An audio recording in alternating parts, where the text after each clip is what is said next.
What if creativity isn't something that you force, but it's something that you tune into, like a radio or a signal, just waiting for you to find the right frequency?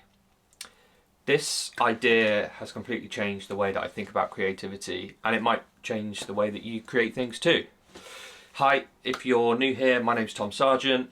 This channel is all about exploring creativity, psychology, marketing, and deep impact. I've spent the last decade in the creative industries as a marketer. I transitioned from engineering to marketing so that I could really learn more and experience more about the art of storytelling and helping people talk about the things that they do and the things that they're building and the things that they're creating. And one of the things that I've learned on this journey is that you really can't force a creative idea to happen. You can't will it to happen. They almost come to you when you are ready to receive them. So that's what we're going to talk about today. A little bit about what Rubin, in his book, The Creative Act, is becoming a creative antenna. And the thing about being a creative is that we're so often taught to generate ideas like machines do, to churn them out, to reproduce them and remix other ideas as quickly as possible and generate and produce. But most creativity doesn't start like that. It starts with an awareness and tuning into different inputs and different sources of inspiration. So many creators treat themselves like engines. If I push hard enough, if I keep striving, I can create pure brilliance and perfection. But Rubin offers a different metaphor. He says that creativity is this sort of universal force and universal signal that's out in the world. And we as artists and human beings are kind of like antennas that are there waiting to receive these signals and receive this force, and then take that inspiration and take that energy and turn it into something creative. And one of the areas that he explores that really sent this home for me is that sometimes the idea is out there and you aren't ready as an antenna to receive it. So the idea finds itself in someone else. And then later on, you as a creative go, oh, I sort of had an idea a bit like that, but I never brought it to life, or I never acted on it, but someone else has.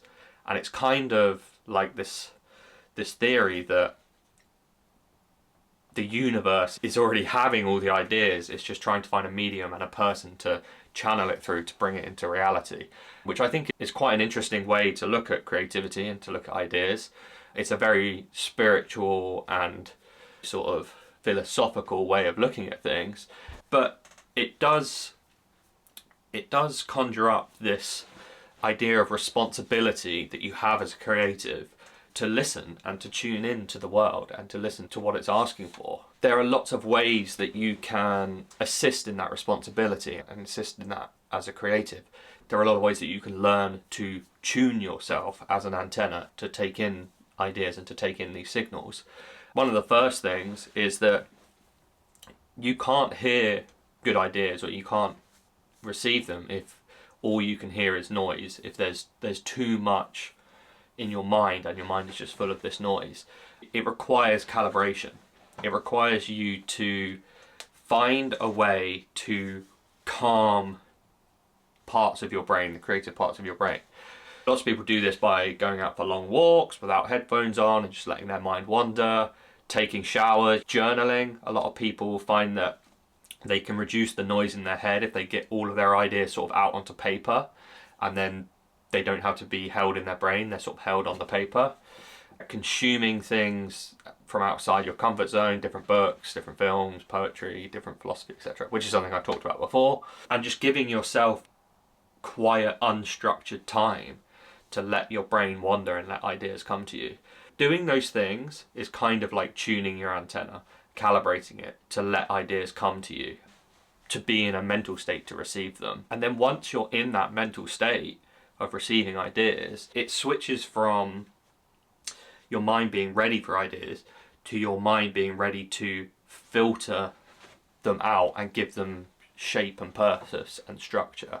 And this is kind of like, if we continue the antenna radio analogy, It's kind of like creating a filter based on your intuition and your taste as an artist.